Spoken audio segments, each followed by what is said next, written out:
आसमान भी सोना लागे, धरती भी वीरान भइल। जौन रहे जानो आपन, अब दूसरा के जान भइल। आसमान भी सोना लागे, धरती भी वीरान भइल। जौन रहे जानो आपन, अब दूसरा के जान भइल। हथवा छोड़ा के तू चल गइलू काहे, हथवा छोड़ा के तू चल गइलू। ए जानू पैसा के पाके बदल गइलू। ये जानू पैसा के पाके बदल गइलू।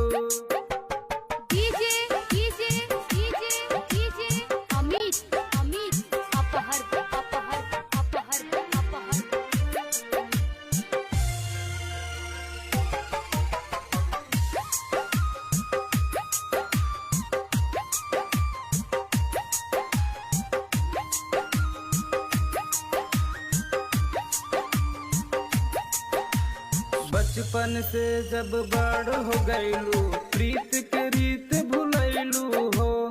जैसे आँख मिलावत रहलू, ओसे आँख चुरवलू हो। बचपन से जब बड़ हो गइलू, प्रीत के रीत भुलैलू हो।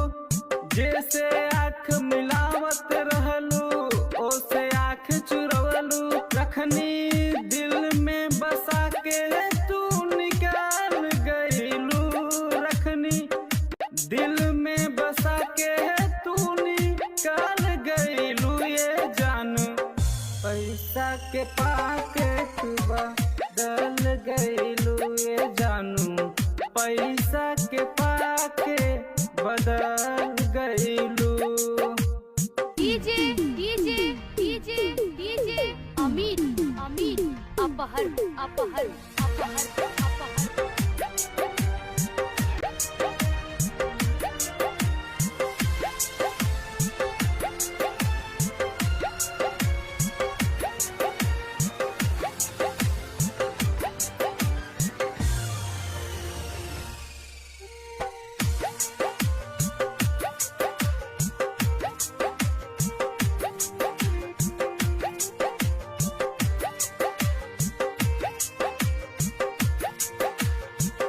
कहीं अब कैसे कहीं कुछ न कहल जाला हो।